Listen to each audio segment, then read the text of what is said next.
All right, all right, all right. We are live back in the building here.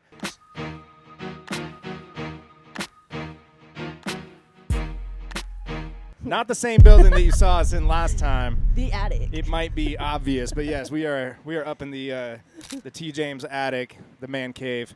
Had to do some switch of venues real quick. Had to turn on a dime. Yeah, good grammar is no more. There is no good grammar anymore. But that's okay, because we will survive good grammar's death Yeah, we as will the outlive showcase. them. We'll be back. Long live the showcase. It'll be the same place. Same next address. month. Same address. Can't tell you what it's going to be called yet, but it's going to be really cool. We will be accommodated thoroughly at this new venue, Yeah. which will be at the same place. So Same don't worry location. about that. Yeah. We had a really dope June SLC Showcase. It was a great turnout. We had really great artists, but we did have one artist that stood out amongst the competition more than anyone, and that was MPH Creation right here. What's good, everybody? How's everyone doing? Man, I'm doing really good, man. It's hot as hell these days, but Yeah. Summertime. it's summertime in Utah. So best. yeah, man. So like, what was it like for you? I guess winning the SLC Showcase, having as much support as you had. You had tons of people out there supporting you. Yeah, you had people wanting an encore, cheering you. You got demanded to provide an encore. So what was that night like for you? It was beautiful. That was a good-ass night. Oh, yeah. That was a good ass night. Yeah, in the beginning, I didn't really know what to expect. I did promote a little bit. I didn't expect it to be like that, but I knew it was going to be good. I just had the feeling that I haven't performed in a while since that night or before that night, and I was like, this is going to be lit. I didn't know I'd never been to the venue, so I didn't know what to expect until like the days leading into it. Then I started thinking about it more. I was like, wait a minute, what's the stage going to be like? And I started thinking about it. So the first time I went in, I took a glance. I'm like, okay, we're going to see what's going to pop off here. But yeah, it turned out so great. That was one of my best nights. I loved Yeah, that night. for sure. I mean, obviously you put down a killer performance. Appreciate it. I mean, the hair was flowing. The rhymes were flowing. It was a great performance in itself. But yeah, you did have a ton of support, a ton of people there to cheer you on and vote for you, obviously. Yeah, shout out Because you ended up to all with the them. most votes. So what does that mean to you to have that kind of support, even when you like don't really even promote that much, or you Yeah, how'd you tell get as them many all there, people- How'd you too? get them all out? It was just like a time and place. I feel like everyone just kind of everything just worked out. Yeah. It was just like a puzzle, and all the pieces were put together. Because leading up into that day, I had people coming in from like out of state because we're all going somewhere the next day, Oh. and it just really worked out. I didn't have to like work too hard for that to happen. I knew you guys said like 15 minutes, so I said 15 minutes. All right, let me make something 15 minutes. So it was kind of hard to do that because I wanted to perform so many different things. But the little set that I did make, I thought it worked out great. Yeah, you brought some hitters. Yeah. Yeah. And you had a kind of a diverse little set. Like the last song you did, I was not expecting that reggae vibe, and that shit was a bop, and I'm still fucking bumping that. Hell like yeah. I still be bumping that, driving around like, Yep. That's very what's going on in the world. So bringing so many different styles to the table, which is your favorite lane to run in? Like, where's your powerhouse, you think? It just depends on the energy that I'm feeling. I feel like with music, it could be so diverse.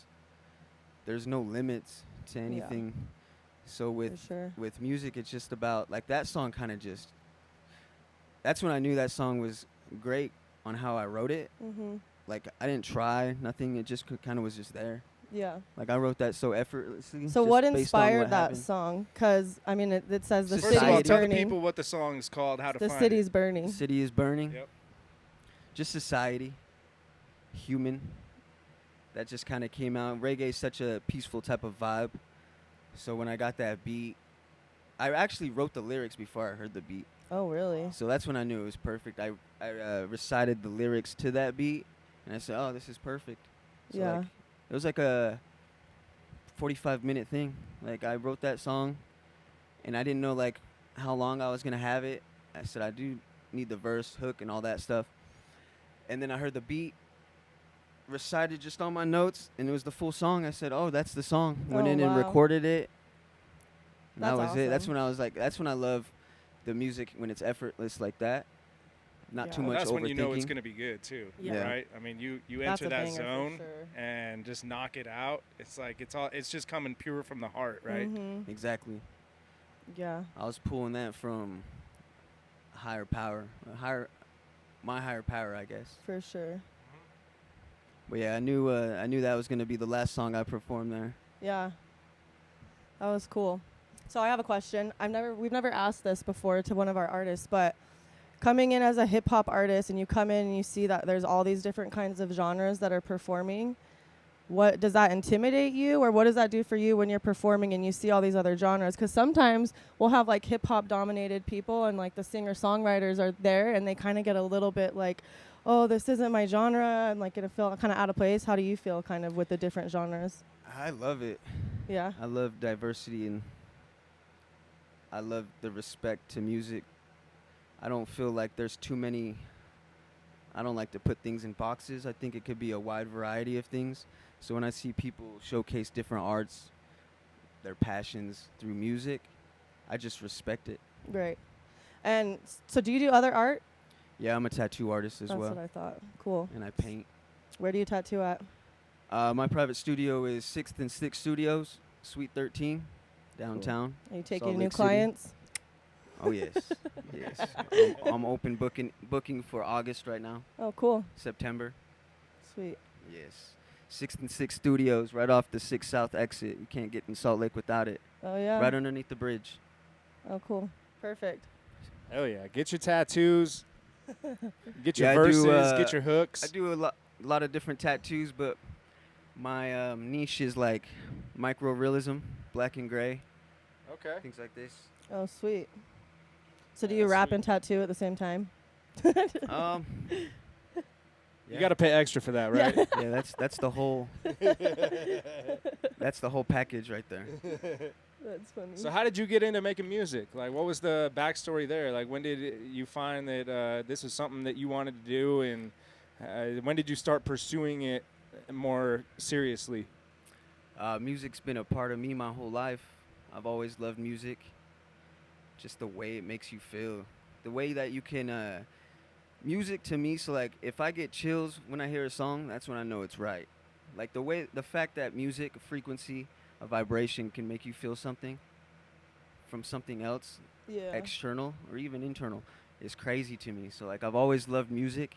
I'd be like 6 years old recording on little cassette tapes, you know? Oh, wow. Like, you know, the old school, Yeah. like recording over So your little mixtapes cassettes. go A way real back. mixtape. Real, yeah, they go way back. I'd be with the older kids and just recording on little tapes. And it started out with like what my parents listened to, of course. Right. So like I was into What'd your parents listen to? that radio station, you know, the oldies. Oh. Oldies. Yeah. Oldies I really liked. Let me think of some art. Michael Jackson, of course. I would be like 5 Sure. years old singing his songs. And I still remember that to this day. I remember being 4 years old, That's like so listening to music. But yeah, recording was always like so intriguing to me because you could lay something down, and I feel like that would last a lot longer than all of us, you know? Right. So that was my beginning of recording. And then I dove into different genres. Of course, hip-hop was very popular when I was young. So I listened to hip-hop, different genres of rap, different styles. And then when I was around like 13, I started listening to everything. Like I stopped listening to hip-hop. I started listening to like 80s rock. I really got into rock heavy. And I was into that so heavy. And then 13, let's see, about 15 years old is when I was really cool with English class. Like I loved English. Like I had all my friends, they were always failing and shit with English. And I'm like, I don't know, like it's cool, you know, like writing. Right. And I had a teacher, and she would allow us to write poetry. And I was like, can we rap? And I had like 5 different friends in that class. So we were just rapping, Oh, that's cool. like poetry style. And so that really got me going with like writing. And so I started writing. So 16 is when I started getting into recording. I always like to do things. I feel myself like as an inventor. Like I'm like a Willy Wonka type of person. Like I like to just create stuff. So I really got into the back end of music. Like studios, I'd go to different studios and I'm like, I want to do that. So I started getting mics and different things. 'Cause I was doing that like at 6. Yeah. So I said, let me get some stuff and really make some music. So I started learning. I've been using Logic since I was 16, 17 years old. I always use Logic Pro. And then making beats, instruments, guitar. It's been very like a simple type of path. That's when I knew it was something that was so great that I have to just always do. It's like a meditation for me, music. That's where I could just vent. That's awesome, man. And you vent well. Thank you. Let me say. So I would like to know. So if someone had never heard of your music before, didn't know what you were about, what's like the first song that you would turn them on to out of your catalog? That's a tougher question than the one you were asking earlier. I think The City is Burning really resonates. That song I love a lot. And that one I do promote. That one I do show, like my show I'm having next week, like promo I made. I put that song. I've been putting that song in a lot of things. Mm-hmm. Just because that song is like, that's the song I'm talking about, the chills, you know, like when I hear that song still, like that second hook in the middle of it, that I really feel the power. So that song, I do have like 14 mil. That one is a good manifestation. That's the thing with music is I've seen with music that I've made, like your mantras, like that is true. You think it, you speak it, you believe it. That's your reality. So songs, when I go into songwriting, that's what I really think about.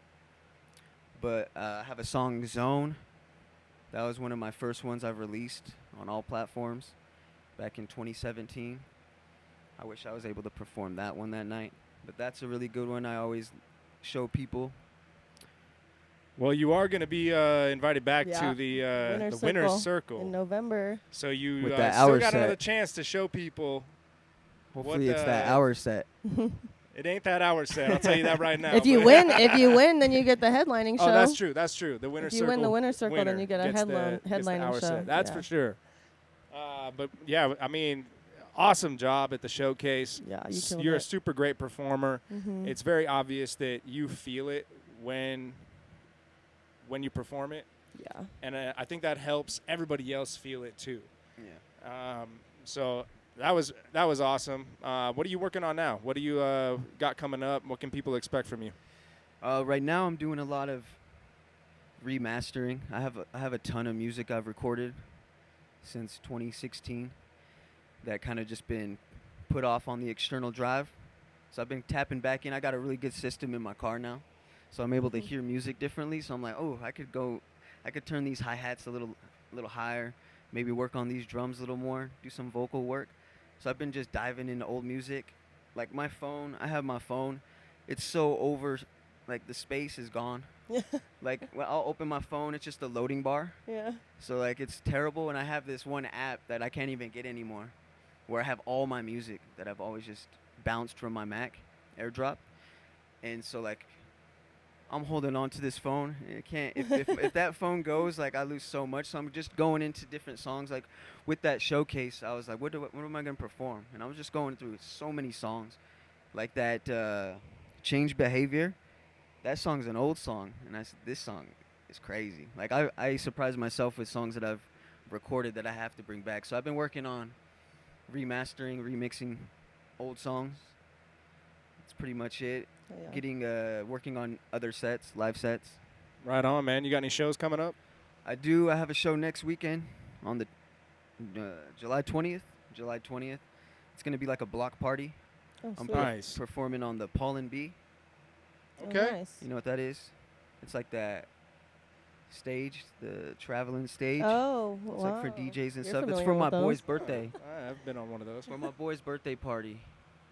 He hit me up asking if I could perform. I was in a movie with him. Oh, cool. So we did a movie a while ago, but they're gonna release it on June 22nd. It's called American Nobody. Next American Nobody. This 22nd. year? Oh, July 22nd. July 22nd. So he's having his birthday party. We're gonna have a big old party, perform. 2 days later, they're releasing that movie on, I guess, all platforms. Oh, nice. Apple, Let's go. Let's iTunes, all go. that stuff. MPH, the man of many talents. Yeah. This was the SLC Showcase Podcast, June edition. Yeah. And we're coming back. We're coming back strong this month, July 31st. July 31st. Come out strong because we're having some trouble promoting it without being able to say the name of the venue, but that's okay because You can all still of our come. real ones are going to be there. I know you will. Yes. But thank you so much, MPH, for being here. Appreciate to y'all have for you. having me. Tell everybody where they can find you. Tell them how they can follow you. All platforms, MPH Creation. Like what I said that one night. Yeah. That surprised me that one night when I said that. I'm in every car, every street. MPH are my initials. Michael Phil Herrera. So MPH Creation. Always have to stay creating, you know what I'm saying? That's right, man. Let's go. But Instagram, Facebook, just at MPH Creation. Music, iTunes, Spotify, Apple Music, however way you listen to music, you'll find some MPH Creation on there. Hell yeah. Go follow your boy and tune in next month for the SLC Showcase Podcast. We out.